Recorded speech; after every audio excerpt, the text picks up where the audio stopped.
where is your husband? And she will reply by saying that he is on a taxi job.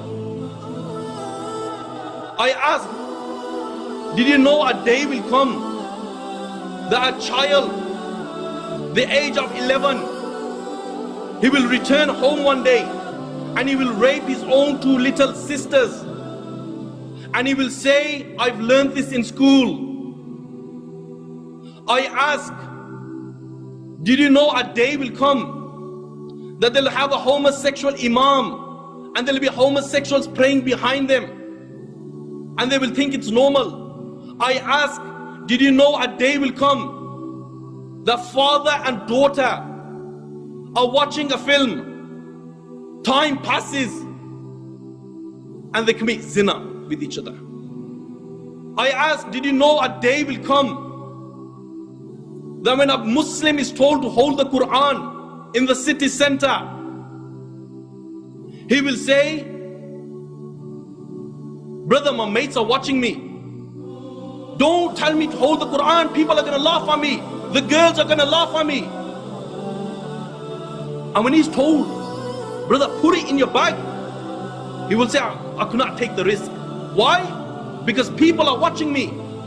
So one of the brothers puts this Quran, the book of Allah, in the bag for him, and he hands it to him, and he says, brother, don't give it to me, give it to my mate, he will carry it for me.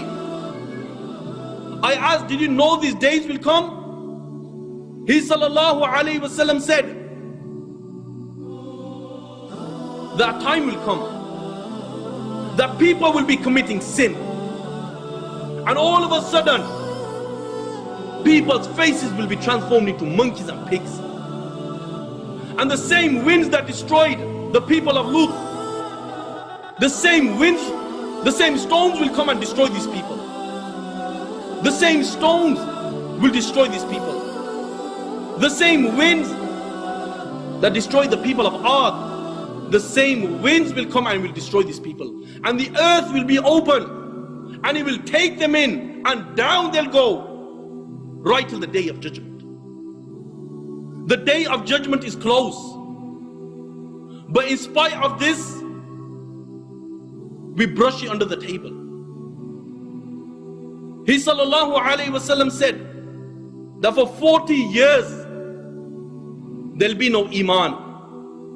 Whether it's in Medina, whether it's in Sham, whether it's in Bosnia, whether it's in Chechnya, whether it's in Afghanistan, whether it's in Pakistan, there will be no iman. And then all of a sudden, on a Friday, he sallallahu alayhi wasallam said that the hour will come, it will come on a Friday. He sallallahu alayhi wasallam said that the hour will come all of a sudden without you even realizing it. He sallallahu alayhi wasallam said that before a transaction takes place, the hour will come. Before the person lifts a morsel to his mouth, before the morsel reaches his mouth, the hour will take place. And Allah the Almighty will order Israfil alayhi salam to blow through the horn. This angel is such that his eyes are fixed on the throne of the Creator. This angel is such that one ring of his horn is bigger than the east and west put together. This angel is such that he does not blink. Why? Fearing that he'll miss the command of Allah. And when he blows through the horn, the Himalayas, the K2, the Everest, they will come to an end. The hadith of Abu Huraira comes to mind that the earth will shake, and the earth will shake in such a manner, Allahu Akbar, Allahu Akbar. You will see it will be like a vessel in the middle of the ocean getting battered by tornadoes. The horn is so terrifying. Allahu Akbar. You will see a mother who's got a baby in her stomach. When she hears the horn, she will miscarry her baby.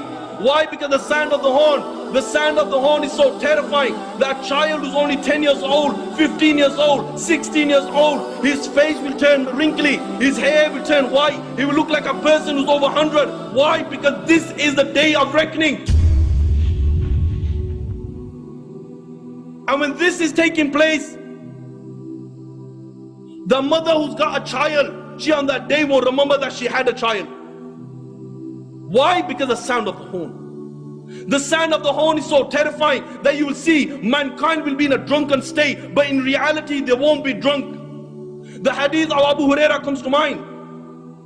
He said that Shaitan and his army will begin to run and they will begin to hide.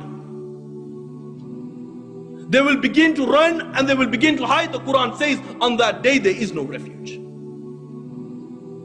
He will look above the people, and what will they see? They will see the sky will look like the black filth of oil. It will crack piece by piece. The earth beneath them, it will crack piece by piece. The oceans will be on fire on that day, and they will explode from their places. Allahu Akbar, picture this in your mind. That the oceans, they will be on fire and they will explode from their places. The stars will lose their shine and they will come crashing down, and there will be darkness everywhere. And when there is darkness everywhere, nothing will remain. Every single thing in the universe will come to an end. The hadith of Abu Huraira says that the angel of death, it will say to Allah, "Oh Allah, all those are in the heaven and all those are in the dunya, they have come to an end, except for those who you wish to remain alive, O Allah." Allah will say, "Who remains?" And the angel will say, "Oh Allah, Jibreel remains, Mikael remains, Israfil remains, and the angels who are carrying your throne, they remain." Allah the Almighty will say, "Let death come to Jibreel, let death come to Mikael, let death come to Israfil, and let death come to all those angels who are carrying my throne." Then Allah will say, "Who remains?" Ya Allah knows who remains. Allah will say to the angel of death, "Who remains?" And the angel will say, "Oh Allah, I remain, you remain, no one else remains." Yet then Allah will say, "I created you for a purpose. You have fulfilled your purpose. You also die, and he will die." And then Allah the Almighty, He will roll up all the heavens in His hands. He will roll up all the worlds in His hands. And Allah will raise His voice and Allah will say, "I am the Almighty Allah. I am the Almighty Allah. For whom is the divine rule today? For whom is the power today? For whom is the kingdom today? I am the King of all kings. Where are your dictators? Where are your oppressors?" No one will answer.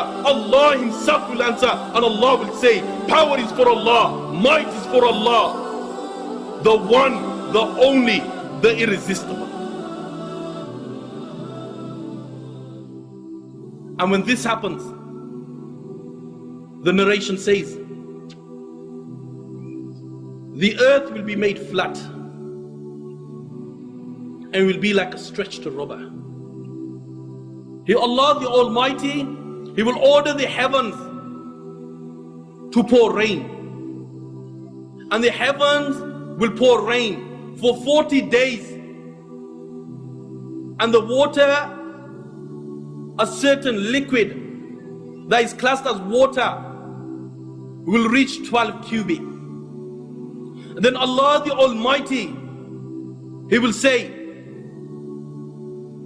to the bodies, "Form," and they will form. And when they reach their complete, Allah the Almighty will say, "Jibreel, Mikael, Israfil, Malak al-Maut, come to life," and they will come to life. And then Allah the Almighty will say, "Bring the souls." And the souls of the believers will come and they will be bright. Then the souls of the disbelievers will come and they will be borne on the plain and they will be dark and murky. Then Allah will order the souls to be placed in the horn, And then Allah the Almighty will order the angel Israfil alayhi salam to blow through the horn, and this angel will blow, and it will give it such a blow that the hadith states that the souls will come out like a swarm of bees, and they will cover the heavens and the earth, and they will enter their bodies, and everybody will be awake. They'll be naked, they'll be uncircumcised, they'll be barefooted, and they'll be looking forward. The hadith states, picture this in your mind, the person who done wudu with perfection, Allahu Akbar, on the plane of resurrection, there'll be light covering his hand, there'll be light covering his face, there'll be light covering his head, there'll be light covering his feet, there'll be light in front of him, there'll be light behind him, there'll be light on the left, there'll be light on the right, there'll be light in front, the light behind, light will be surrounding him. Allahu Akbar. Then comes the Hujjaj, they'll be on the plane of resurrection, Allahu Akbar, Allahu Akbar. They will be saying, Labbaik Allahumma Labbaik, Labbaik Allahumma Labbaik. There'll be light in front of them, there'll be light behind them, there'll be light on the left, there'll be light on the right, they'll be surrounded by light. Then comes the warriors of Islam. They will be on the plane of resurrection. Some will be holding their own intestines, some will be holding their own limbs, their blood will be flowing, their blood will smell like musk. There'll be light in front of them, light behind them, light on the left, light on the right, light will be surrounding them. Then comes the Muazzin. He will be on the plane of resurrection, and he will be giving the adhan, Allahu Akbar, Allahu Akbar. And he will continuously do the adhan. There'll be light in front of him, there'll be light behind him, there'll be light on the left, there'll be light on the right. He'll be surrounded by light. Allahu Akbar, Allahu Akbar. These are for the good people. Now comes the junkie, now comes the druggie, the very spliff he took, the very sniff he took. He'll be on the plane of resurrection. The crack, the weed, the opium, the white lady, you name it, will be wrapped around his neck. His tongue will come down towards his waist like a thirsty dog. Between his skin and his flesh there'll be snakes and scorpions biting him. He'll be made to wear the slippers of hell that'll make his brain bubble like a boiling water in a kettle. That person who fornicated, he'll be on that plane of resurrection. Allahu Akbar. His private part will be placed on his face. His blood and pus will flow from it. And the prophets of Allah, his mother, his father, every single person on the plane of resurrection will know that this guy is the fornicator. The one who backbites, his face will be on the plane of resurrection in such a manner, Allahu Akbar, his face will be transformed into a monkey. The person who deals with haram, he'll be on the plane of resurrection. His face will be transformed into a pig. Allahu Akbar. The person who deals with interest, he'll be walking on his face. The two-faced guy. The two-faced guy will be on the plane of resurrection in such a manner that he'll have two physical faces. In another narration, he'll have two tongues made out of fire. Then the oppressor will be on the plane of resurrection. The oppressor, this oppressor will be in such darkness. Wallahi, by Allah, the hadith of Rasulullah sallallahu alaihi wasallam says that so much darkness he will be surrounded with, that if he was to place his hands in front of his face, he will not be able to see his own hands. In another narration, he will be made blind. And the one who gives difficulty to his neighbors, he'll be on the plane of resurrection. He will have no arms. Different people, according to their sins, will be raised on the plane of resurrection. They'll be naked, they'll be uncircumcised, they will be barefooted, and they'll be looking forward. And when this is taking place,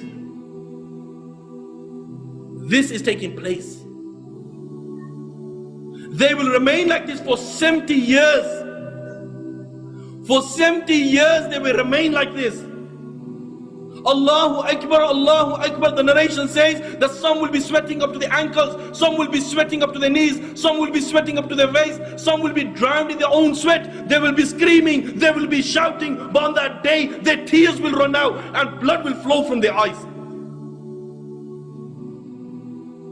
Fortunate is that person who finds a place to stand on the plane of resurrection. Why? Because mankind will be cramped together. And when this is taking place,